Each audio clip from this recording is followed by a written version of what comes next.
Welcome to my channel. My name is Amanda. This is AceKreates, and today we are going to be going through my 2025 making journal.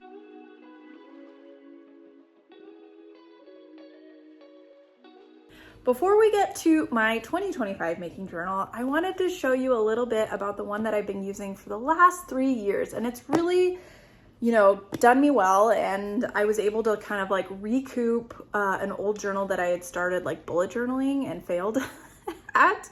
So I'm actually surprised that for the last 3 years that I've kept like steady notes for my making, which is really, not only is it like really cathartic in terms of like just being able to like tactile and write things down instead of just in Ravelry, which is, of course I do that, but I really just like the act and the kind of tradition of writing things down. This will actually be my 2025 and 2026 journal. I was able to use this for 3 years, and I might have been able to get 4 years out of this had I not like started a new journal. But I am going to be using this for 2025 and 2026 because of the way I've laid it out. I don't think I'll be able to get another year in there, but we shall see. This is a Leuchtturm 1917, which I'm probably saying that wrong. I really like these journals. It's very reminiscent of Moleskine in terms of like the actual product as well as the cost. It's about 20 to 25, just depending on where you get it. And I'll link everything that I like to Amazon, everything that I use below in case you want to check it out. But I really like this journal. It served me well. I've used Moleskine. I've used some other things in the past. Moleskine, I find, does a lot of ghosting, and I'll talk a little bit more specifically about ghosting and what it does, because I did have some ghosting with some of the tools that I used. So this is the Leuchtturm 1917, and then I'll show you more specifically what tools I use, like the different pens and highlighters that I use. I varied throughout my journey, and sometimes I just grab a random pen. I'm not really that consistent, as you can kind of see flipping through. Like, there's different pen colors, there's different types of pens. I've used liquid, kind of like fountain pens. I've used ballpoint pens. Each has their like pros and cons, and I really think like for you, it's just whatever works best for you. And so let's dive into the video, and we'll do a little bit of a walkthrough of my old journal, and then I'll walk you through my new journal. I didn't want to like try to lay it all out on camera because that would take forever, and it would take forever to edit too. And I think you would just find more interest in kind of like what the final layout and product was going to be. And so let's get into the video. So my layout for my journal is heavily influenced by Leslie at Knit California. I saw the way she was doing things and I really liked it. I have tailored it a little bit over the years to kind of suit more my needs. I've tried some things that she's done that just haven't worked for me. So for example, this past year I tried to track my makes, and then I was trying to do some social planning, and these completely got dropped in the future months, and I won't be taking this over into 2025. This is what a typical month would look like for me. It would be my projects ongoing, my queue, kind of like what I wanted to, and I would mark it like if I moved it into a whip. Any projects finished, my social tracking, and then yarn in and out. I've also got this handy dandy feature down here of where I would track my overall net yarn in and out. I would bring over the previous amount, add in the current month, and then total. So that was great. It served me as like a constant reminder throughout the year. And then over here on the right hand side, I would break my page out by week. And my weeks go from Monday to Sunday, and that is how I would like do my goals for the week. And then these are like project pages. My journals by no means are pretty, and I use it for various things. Sometimes I'm really good about putting in my finished notes and everything for projects, and sometimes I'm really terrible This was another thing I tried, taping in labels. I don't know if I'm gonna continue that. I didn't continue it throughout the journal, but then, you know, like this is just, I'll just quickly flip through so you can kind of see. I've used various tools as well, like in terms of pens and highlighters. I'll show you what I'm currently using and what I used to set up my current journal. So yeah, this is the last month I stopped tracking. It just got so hot in Los Angeles that I just stopped tracking. So this is just a quick flip through.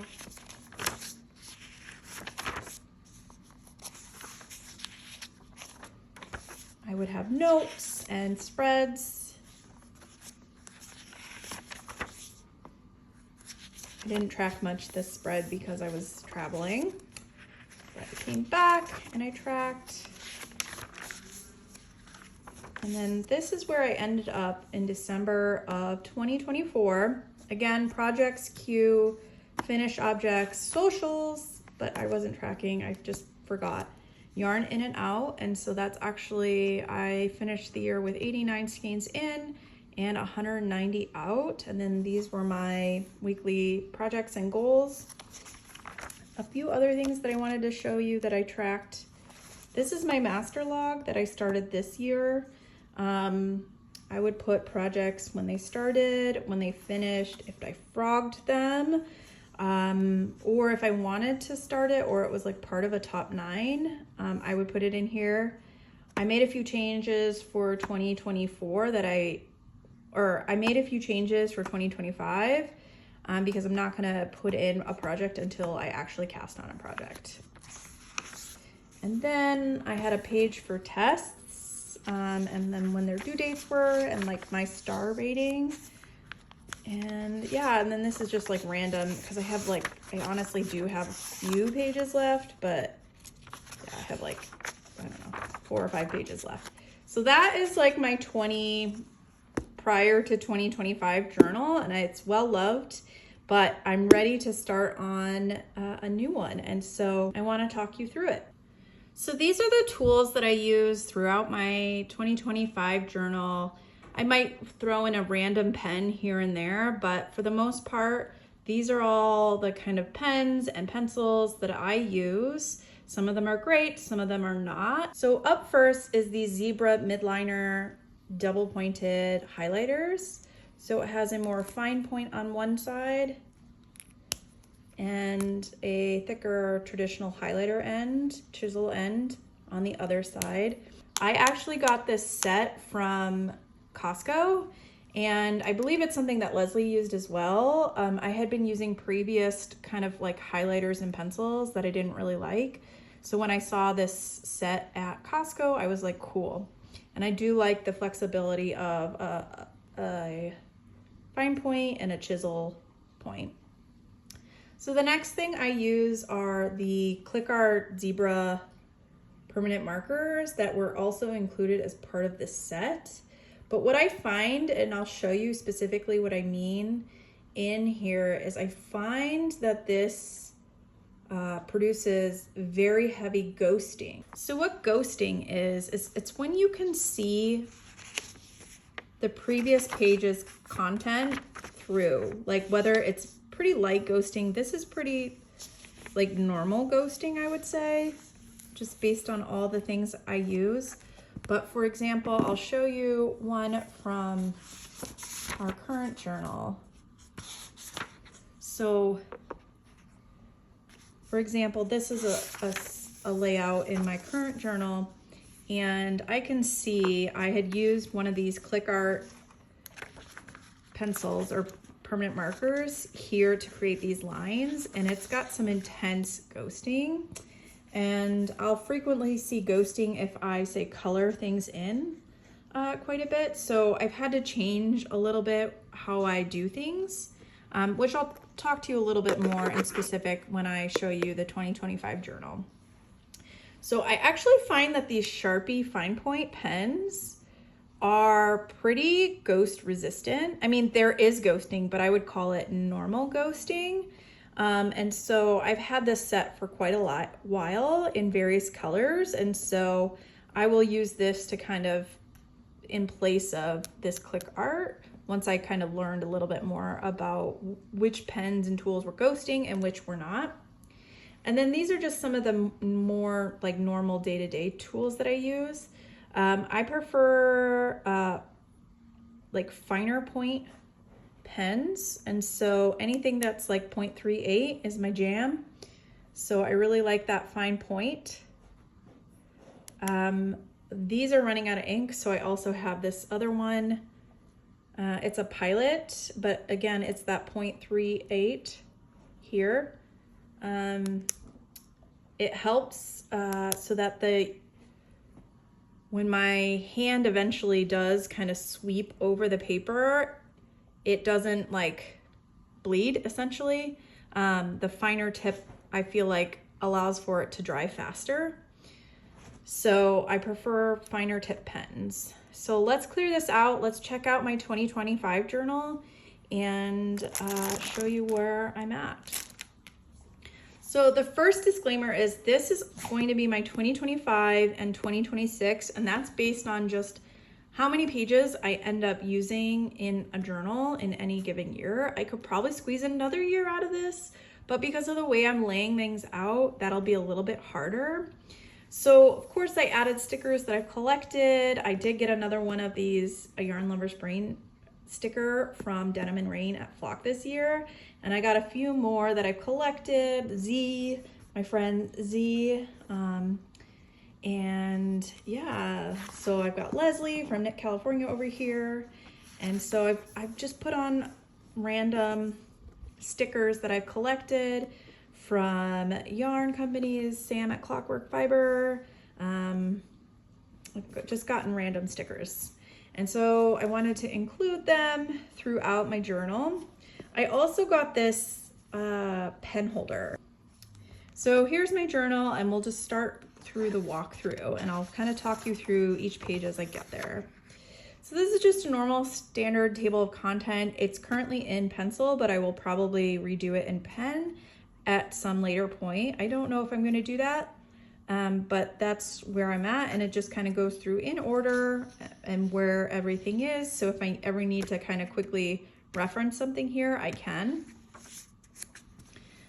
I have a blank spread right here because the journal actually doesn't start till this page, so I just left this intentionally blank. So this is just a blank page here for the journal. And then this is a master project list. Right now, I've only filled out 1 through 34 over here, but I do intend for this to be my 2025 and 2026 master project list. And as soon as I cast something on, it will go over here with the start date. And then when I finish it, it will go over here. You'll notice that I'm carrying 7 whips into the new year. I have actually finished one that will either be in an upcoming or was in a previous, depending on when this gets released. So this is my master project log. It's now at the beginning of the book instead of the end of the book. So that was one of the change. I'm also trying to track some growth, and I've seen various people do something like this where they like color in. So I wanted to do, take the socials from like the monthly spreads and put them here.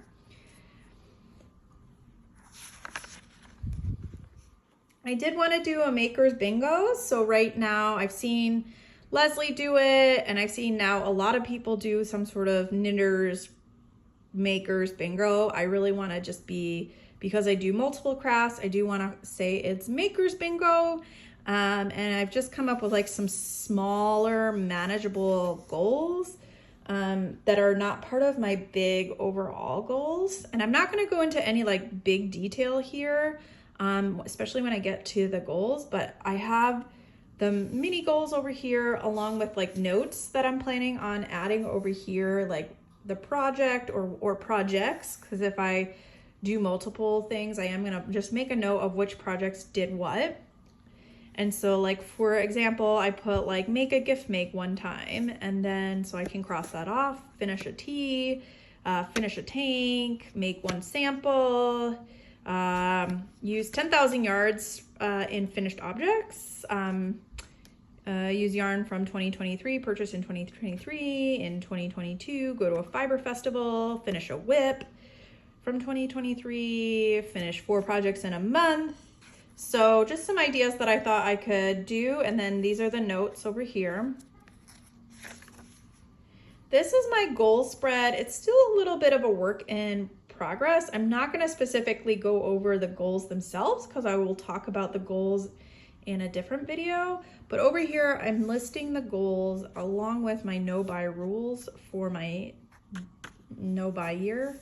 Because it's not straightforward no-buy year, along with some like we'll call them temperature meters over here, so that I can like highlight when I make go through and make one of my make 9s. I can highlight it, make a sample, and then this one, destashing 25K yards, I just kind of did like a thermometer. And so that is my goal spread. This is my make 9 spread. I don't have a fancy printer. So right now it's just a grid where I list the project that I want to do, the designer and their Instagram handle, and when I started it. And then I will put when I finished it. I don't know if I'm going to put the yarn that I put in here. I might, especially if I do it over here. So this will be like my notes for each of the projects, or if at some point I change it. I am leaving one kind of open right now because I didn't want to set 9 in stone. The next thing is probably a little bit redundant, but it's just easier for me this way, especially when it comes to the year end. It's my 2025 master makes list of finished objects. And so I'm just keeping a master list so that I can keep, much like I did previously, the name of the project, the day that I cast it off, what yarn or how many skeins I used, and then my net, so that I can keep track of my net yarn usage in finished objects. So I have enough for 34 makes. I don't think I'm gonna make over 34 considering my 2025 number was 23. So a little bit redundant because you can find the information elsewhere, but I really like the ability for it to be like right in one spot. And then this is what a month looks like in my new journal. So I still have my whips up here, the queue, and right now that's probably basically in order of what I plan on casting next. The yarn in and out.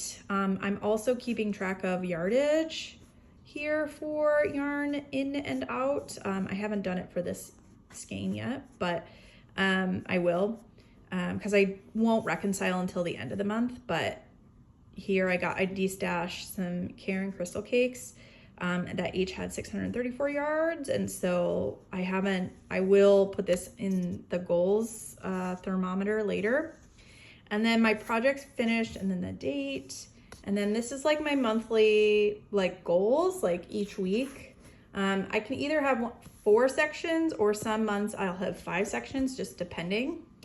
I haven't gone through and done like February or March or anything, just because I do want flexibility in case something changes and I don't like the way things are laid out. I really do like setting up a new month every month. So I left myself some room here to get through all of the months. And then I also, so that is enough pages for every month and their monthly spread. And then over here, I have the 2026 page just to signal where 2026 will start. And I also left enough pages so that way I had the beginning room to do new goals here and here and here and here and here. So I left enough pages to do spreads for all of those along with monthly. And I think I left a couple extra just in case. So what's new here is instead of having project pages and notes scattered throughout my monthly spreads, I have made sections. And so this is a section for notes, just to signal, and then like I'm making notes for a podcast here, and then I'll continue to just use this. And then right here I have my project pages. I haven't fancied this out quite yet. But I will be moving all the whips, new pages into here since this is a new journal. I wanted to make sure that every project that was a previous whip has a new page in here, so that way I don't have to redo anything or go find a journal. And then I don't have anything at the end. Right now I've just left a huge section for projects. I might use some of these back pages eventually in the future, but right now I don't have anything. So that is my 2025 journal, and like I said, it will likely be my 2026 journal. I've definitely made some improvements in terms of how I organize my thoughts when I'm making. I actually got a message on Ravelry from someone who was curious about how I laid this out. So that's it. That is my 2025 Maker's Journal walkthrough. Crochet, knitting, Tunisian, everything that I do is gonna go in here. Tell me what you thought. Sound off in the comments below. I'd love to hear from you. What do you do for your journal? Because maybe I can incorporate it into mine as well. If you enjoyed this video, I would really appreciate it if you would give it a thumbs up and consider subscribing to my channel. I'm on a journey to get to 1,500 subscribers this year, and I would love to have you join me along on this journey. If you liked this content and you're new here, I do things like these random videos about my making, whether it's laying out my journal, my 2024, everything I made in 2024, but I also do a bi-weekly podcast where I'm going through everything that I'm working on, and I'm gonna have a lot more Tunisian crochet content. I'm your Tunisian crochet bestie here. I am out to spread all the good words about Tunisian crochet and get more people excited about Tunisian crochet. Thank you so much for watching, friends. I will see you in the next video. Bye now.